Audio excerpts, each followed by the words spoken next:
जय हिंद दोस्तों, स्वागत है आप सभी का सुरुचि स्टडी पॉइंट में। देखिए दोस्तों, हमने भाग 3 मौलिक अधिकार को पूरा पढ़ा। आज के इस वीडियो में हम भाग 4 के बारे में, राज्य का नीति निर्देशक तत्व के बारे में पढ़ने वाले हैं। इसीलिए दोस्तों वीडियो को लास्ट तक देखिए और लास्ट तक बने रहिए, तभी आपको समझ में आएगा। राज्य का नीति निर्देशक तत्व को बहुत ही अच्छे और हंसते खेलते हम पूरा राज्य का नीति निर्देशक तत्व को पढ़ लेंगे। तो देखिए दोस्तों, हम स्टार्ट करते हैं राज्य का नीति निर्देशक तत्व, क्योंकि हमने मौलिक अधिकार को पहले ही वीडियो में पढ़ा दिया। अगर आप मौलिक अधिकार को जानना चाहते और पढ़ना चाहते एकदम सरल और आसान भाषा में, तो मेरा मौलिक अधिकार का जितना भी वीडियो प्लीज़ जाकर एक बार देखिए, तब आपको पता चलेगा कि हमारा मौलिक अधिकार हमारे लिए कितना ज़रूरी है। और मौलिक अधिकार से अब बहुत ज़्यादा क्वेश्चन पूछता है बाबू, इसीलिए मौलिक अधिकार को जरूर पढ़ें। अब देखिए, आज हम नीति निर्देशक तत्व के बारे में पढ़ने वाले। देखो दोस्तों, नीति निर्देशक तत्व को भाग 4 अनुच्छेद 36 से 51 तक रखा गया है। इसे आयरलैंड के संविधान में से लिया गया है। राज्य के नीति निर्देशक तत्व को कहाँ से लिया गया? तो आयरलैंड के संविधान से राज्य का नीति निर्देशक तत्व को लिया गया है। देखिए, राज्य का नीति निर्देशक तत्व में कहा गया है कि आप क्या कीजिए, एक कल्याणकारी राज्य का निर्माण कीजिए। आप क्या कीजिए, एक कल्याणकारी राज्य का निर्माण कीजिए, जिसमें लोगों को कल्याण के बारे में, जैसे जितने भी नागरिक हैं जो राज्य में निवास कर रहे हैं, उन लोगों का कल्याण हो सके, ऐसा आप योजना बनाइए। ऐसी आप क्या कीजिए, ऐसी अपना नियम कानून को लागू कीजिए, जिससे क्या हो, लोगों को क्या मिले, मदद मिले, आर्थिक, सामाजिक और राजनीतिक रूप से, और आर्थिक, सामाजिक और राजनीतिक रूप से उन लोग को समान न्याय मिले। इस तरह का बात हमारे किस में कहा गया कि राज्य का नीति निर्देशक तत्व में कहा गया। देखिए दोस्तों, जब राज्य का नीति निर्देशक तत्व बन रहा था, जिस समय हमारा भारत आज़ाद हुआ, तो आज़ाद होने के बाद हमारा देश के पास उतनी अच्छी आर्थिक तंगी नहीं थी, उतना उनके पास पैसा नहीं था कि उस समय आप राज्य के नीति निर्देशक तत्व को वो लागू कर सकते थे। इसीलिए उन्होंने पहले मौलिक अधिकार को लागू किया। मौलिक अधिकार भाग 3 को लागू किया, जिसमें मौलिक अधिकार में क्या है कि लोग अपना स्वतंत्र रूप से कहीं भी जा सकते, घूम सकते, फिर सकते, जितने भी अधिकार हैं वो हमें मौलिक अधिकार देता है। व्यक्ति को जीवन जीने के लिए जो भी अधिकार इंपॉर्टेंट होता है वो हमें मौलिक अधिकार प्रदान करता है। लेकिन मौलिक अधिकार हमें ये नहीं कहता है, या राज्य को ये नहीं कहता है आप क्या कीजिए, आप लोगों को पैसा दीजिए, आप लोगों को बेरोजगारी भत्ता दीजिए, आप लोगों को वृद्धा पेंशन दीजिए। ये सारी बातें कौन नहीं करता है? तो आपका मौलिक अधिकार नहीं करता है। तो मौलिक अधिकार में पैसा कौड़ी के कहीं बातें नहीं हैं कि आप उस समय क्योंकि उस समय जो है क्या था, देश का स्थिति सही नहीं था।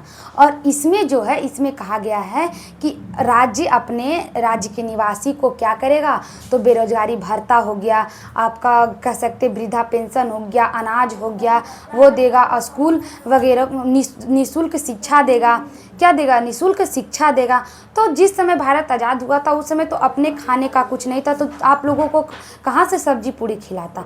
यही सब सोचकर राज्य के नीति निर्देशक तत्व को बाद में लागू किया गया। पहले मौलिक अधिकार को, उसके बाद राज्य के नीति निर्देशक तत्व को रखा गया। ये भी मूल अधिकार के तरह ही है, क्योंकि ये क्या था, व्यक्ति के अधिकार है, क्या है, व्यक्ति का अधिकार है। और नीति निर्देशक तत्व में भी व्यक्ति का अधिकार के बारे में बोला गया है, और आपका मौलिक अधिकार के बारे में भी व्यक्ति के अधिकार के बारे में बोला गया। लेकिन अंतर इसमें है कि अगर कोई भी व्यक्ति है जो राज्य का नीति निर्देशक तत्व का, उसे, जैसे कोई राज्य है, वो कोई कल्याणकारी योजना चलाता है, क्या चलाता है, कल्याणकारी योजना चलाता है। अगर सरकार उस योजना को कुछ समय बाद बंद कर देती है, जैसे वृद्धा पेंशन है, सरकार चलाया, कुछ समय के बाद वो उसको बंद कर देता है, तो आप इस कंडीशन में क्या कहाँ नहीं जा सकते, तो कोर्ट में जाकर ये नहीं कह सकते कि सरकार जो है क्या कर रहा है, हमारा वृद्धा पेंशन को रोक दिया है।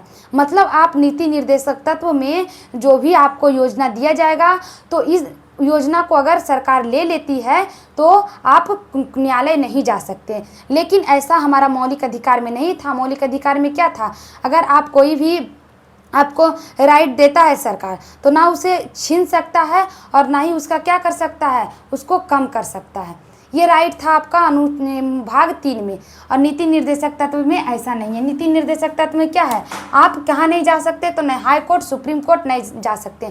साफ कह दिया है नीति निर्देशक तत्व कि हम जो भी राज्य जो भी नियम कानून अपना लागू करेगा नीति निर्देशक तत्व के दौरान, वो कहाँ, तो सुप्रीम कोर्ट उसमें हस्तक्षेप नहीं करेगा।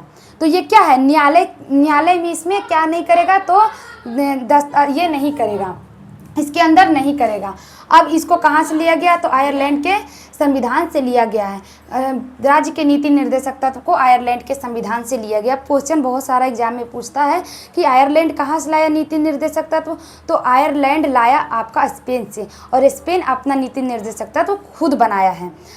अब हमने समझ लिया कि राज्य का नीति निर्देशक तत्व क्या है और इसे किस लिए लागू किया गया, तो लोगों को कल्याण के लिए, राज्य के कल्याण के उद्देश्य से सामाजिक, आर्थिक और राजनीतिक लोकतंत्र स्थापना करने के लिए क्या किया गया, कल्याणकारी योजना बनाया गया।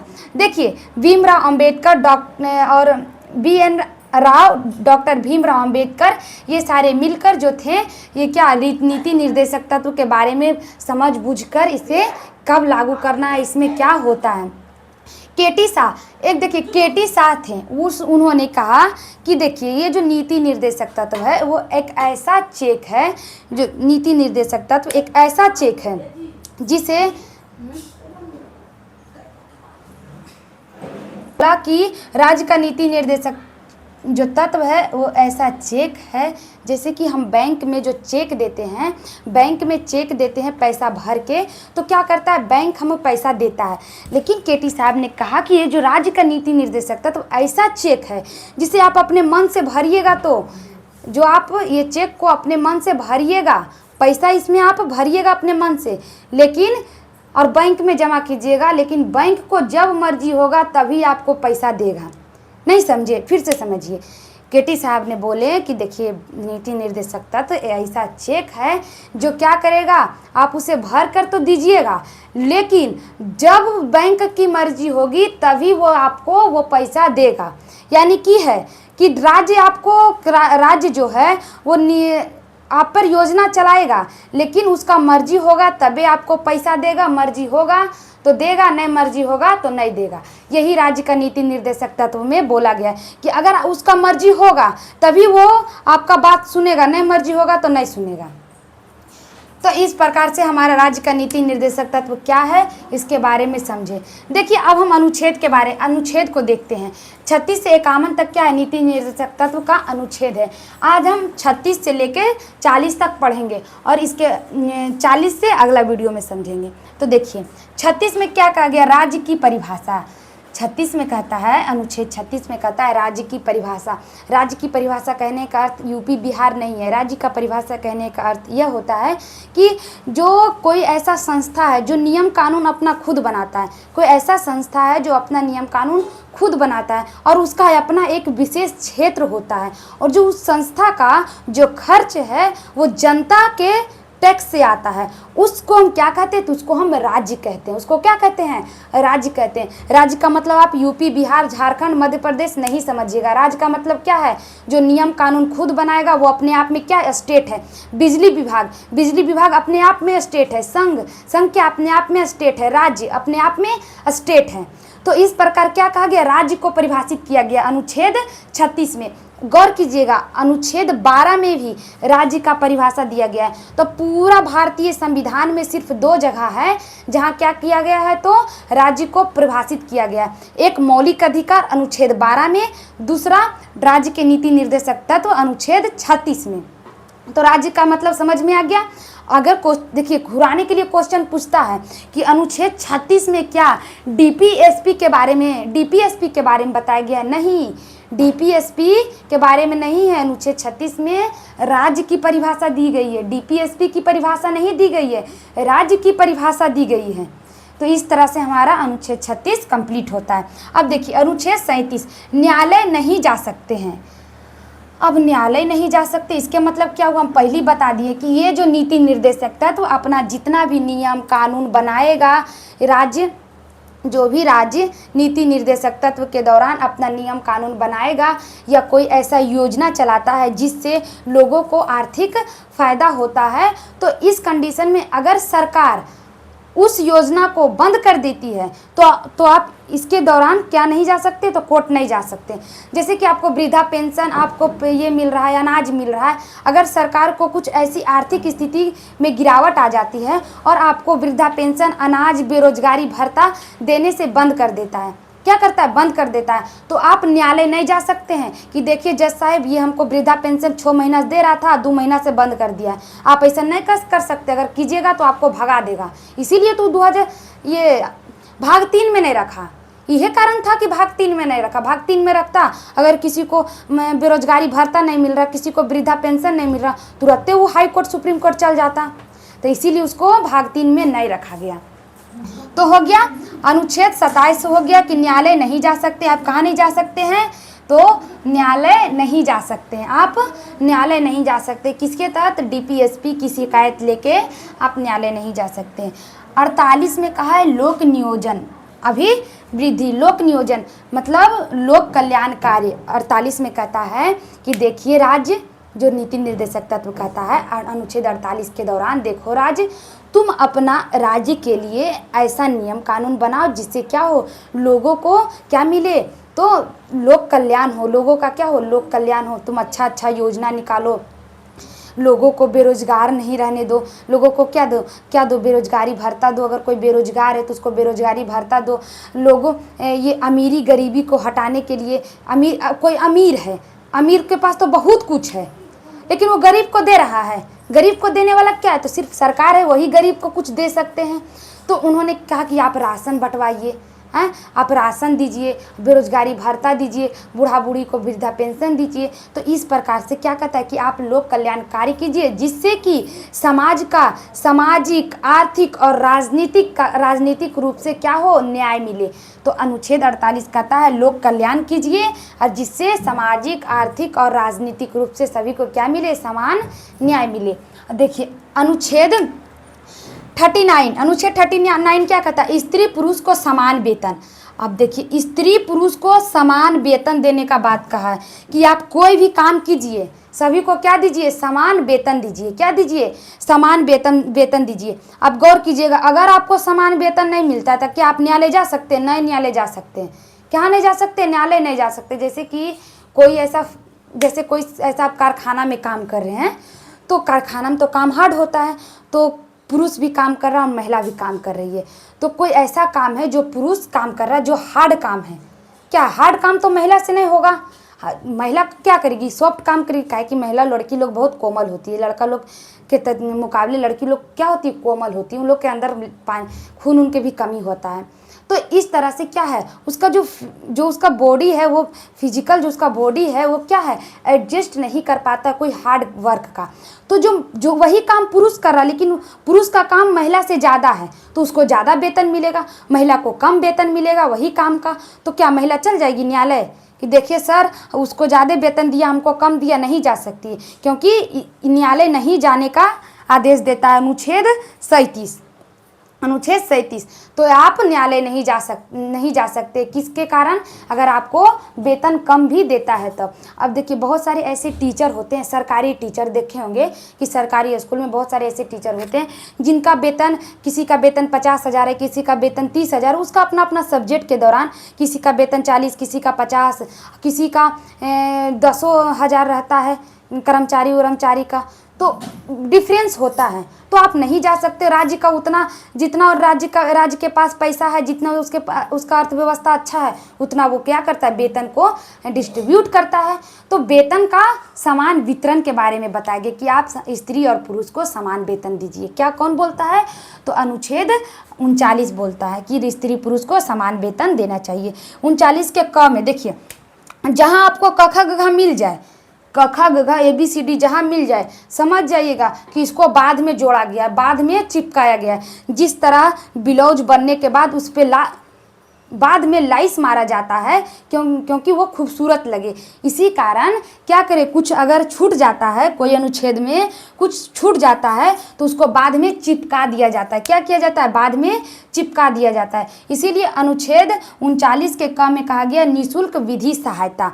अनुच्छेद 39 के क में कहा गया है निःशुल्क विधि सहायता, मतलब कि आप अगर कोई आपके साथ नाइंसाफ़ी करता है, जैसे आपका कोई पटीदार है, आपका खेत जोत लिया या आपका कोई खेत हड़प लिया, अब आप गए थाना में केस लिखावे ले, केस फाइल करवावे लगी, और वहाँ की कर रहा है आपसे क्या, तो वो क्या करेगा? निःशुल्क विधि सहायता आपको बताएगा कि आप इस डॉक्यूमेंट के लेके आइए और यहाँ जाइए, ऐसे ऐसे कीजिए, तो आपको क्या होगा? आपका जो खेत है वो मिल जाएगा। तो क्या देगा? निःशुल्क विधि सहायता देगा अनुच्छेद 39 का क। निःशुल्क विधि सहायता कौन देगा? 39 के क। अब देखिए अनुच्छेद 40 क्या बोलता है? अनुच्छेद 40 ग्राम पंचायत, अनुच्छेद 40 बोलता है ग्राम पंचायत। मतलब देखिए ग्राम पंचायत में बहुत विवाद हुआ। ग्राम पंचायत होने से पहले बहुत विवाद होता है। क्या विवाद होता है?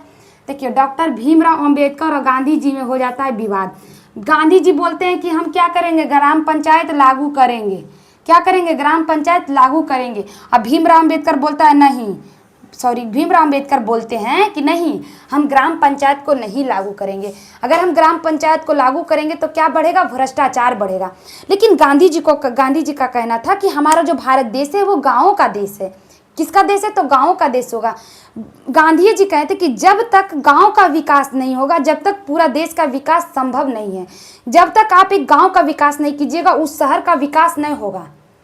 तो इस तरह से गांधी जी का कहना था कि आप ग्राम पंचायत लाइए, लेकिन डॉक्टर भीमराव अंबेडकर का कहना था कि नहीं, ग्राम पंचायत नहीं लाइए। तो दोनों में विवाद हो गया। एक का कहना था लाइए, एक का कहना नहीं था लाइए। डॉक्टर भीमराव अंबेडकर कहते थे कि अगर हम पंचायत व्यवस्था लाते हैं तो अगर फंड आता है तो आधा तो मुखिया, सरपंच, वार्ड सदस्य सब मिलकर खा जाएगा। तो देखिए, तो ये आपका जो गांधी जी थे वो भी बोले कि अच्छे मान लेते हैं कि 200 रुपया फंड आया, 200 रुपया फंड आया, अरे 100 रुपया में सब खाएगा। 100 रुपया तो गांव वाले तक पहुंचेगा, कम से कम 100 रुपया तो गांव वालों को प्रॉफिट होगा। जैसे कि आप देखते होंगे आपका जो नली है, रोड है, कि प्रधानमंत्री या मुख्यमंत्री आते हैं देखने के लिए कि गांव में जरी जाते हैं, सबके गांव में टहल के देखते कि केकर नली ढक्कल है, केकर चौराहा पर बॉल लगल नहीं है, कि किसका रोड बनल नहीं है, नहीं देखते हैं। तो इसके लिए ग्राम पंचायत होना बहुत ज़रूरी था। कोई ऐसा छोटा मोटा फैसला होता है जो पंचायत में सुनवाई किया जाता है, कोई बहुत सारा ऐसा फैसला होता है जो छोटे स्तर पर होता है, लोग पुलिस मुकदमा नहीं करना चाहता है और पंचायत बैठाकर अपना फैसला को कर लेता है। तो और विकास के लिए भी पंचायत का होना ज़रूरी था, क्योंकि एक गांव एक बहुत छोटे स्तर पे हो जाता है और छोटे स्तर का जो आवाज़ उठाने के लिए कोई होना चाहिए। क्या होना चाहिए? कोई होना चाहिए। जैसे मुखिया है, सरपंच है, वार्ड सदस्य है, वो लोग देखेगा नहीं, उन लोग के तो आँख नहीं फूटल रहेगा, वो लोग देखेगा कि देखिए हमारा जो रोड है वो ख़राब है, नाली ढक्कल नहीं है, अरे इसमें नाली ढकवाओ, रोड बनवाओ। अब कोई नहीं करता है, वो तो उसका बातें हटाइए, लेकिन कोई ऐसे नेता आए जो आए और पूरा वो जो गाँव है उसको चमका दे, इस तरह से हो सकता है। देखिए गाँव के लोगों को खराबे होता है, चौराहा पर बॉल लगाया, सुबह बॉल लगाया, शाम के लेके चोरा जाएगा, शाम के चोरा लेगा। काहे चोरा लेगा? अरे बॉल लगल है चौराहा पर, सरकार के उठा लो ने, ले जाके लेके चला जाएगा। फिर सरकार ईटा गिराएगी कि रोड बनाएंगे, गांव के लोग की करेगा? 4 गो ईटा घसका देगा, रात होगा 4 ईटा घसका दिया, एक कठौती बालू घसका दिया। तो इस तरह से गांव में होता, आप नहीं जानते, हम लोग गांव के तो हम लोग जानते हैं ना। जैसे देखिए रोड है, अब रोड के बगल में केकरो खेत है, गांव वाला का रोड के बगल में केकरो खेत है। अब सरकार कहेगी अरे दे दो नहीं, थोड़ा सा रोडा है नहीं जो चौला कर देंगे, ये जो तुम्हारा खेत है थोड़ा सा दे दो, हम तुमको इसका बदली अलग खेत दे देंगे, तुम खेता दे देगा तो रोडा तुम्हारा न चौला होगा, तुम्हें 4 व्हीलर लेके आएगा। ऐसा मुखिया बोलेगा तो लोग की कहेगा नहीं, ये हमारे परबावा की निशानी, हम आपको कैसे दे दें, परबावा मरते समय हमको दे के गए हैं। तो ऐसा करने से कैसे विकास होगा गाँव का? तो सोचिए इतना सब होने के बाद भी मुखिया, सरपंच, वार्ड सदस्य गांव को विकास करता है। गांव का क्या करता है? तो विकास करता है। इसीलिए ग्राम पंचायत होना बहुत ज़रूरी था, ये गांधी जी का मानना था। अब भीमराव अंबेडकर कहते नहीं भ्रष्टाचार होगा, तो भ्रष्टाचार कहाँ नहीं है? भ्रष्टाचार कान। अब 2 रुपया के आप चॉकलेट लीजिए नहीं, अगर बजरी को बुतरू जाता है लावे लगी 2 रुपया चॉकलेट, तो दुकानदार भ्रष्टाचार करता है, 5 रुपया चॉकलेट दे देगा। तो सरकार छोड़िए ना, हर जगह भ्रष्टाचार है। हम लोग पढ़ते हैं, जाते हैं, टीसी लावे लगी, सर्टिफिकेट लावे लगी, तो सर कहेंगे कि पहले पैसा दो तो सर्टिफिकेट ला देंगे। सोचिए तो, मतलब पढ़े हम लोग, पास किए हम लोग, मिठाई भी हम ही लोग खिलाएं, ऊपर से सर्टिफिकेट वो लावेल जाए तो पैसा हम ही लोग दें। तो भ्रष्टाचार कहीं कहाँ नहीं है। तो यही कहना था आपका ये गांधी जी का कि भ्रष्टाचार तो सब जगह है, लेकिन ग्राम पंचायत होना जरूरी था। इन दोनों के बीच में कूद के आते हैं आपका doctor Rajendra Prasad, the first president of India के कौन थे? Doctor Rajendra Prasad, the first president of India. आपका जो राष्ट्रपति थे, भारत के प्रथम कौन थे? राष्ट्रपति थे।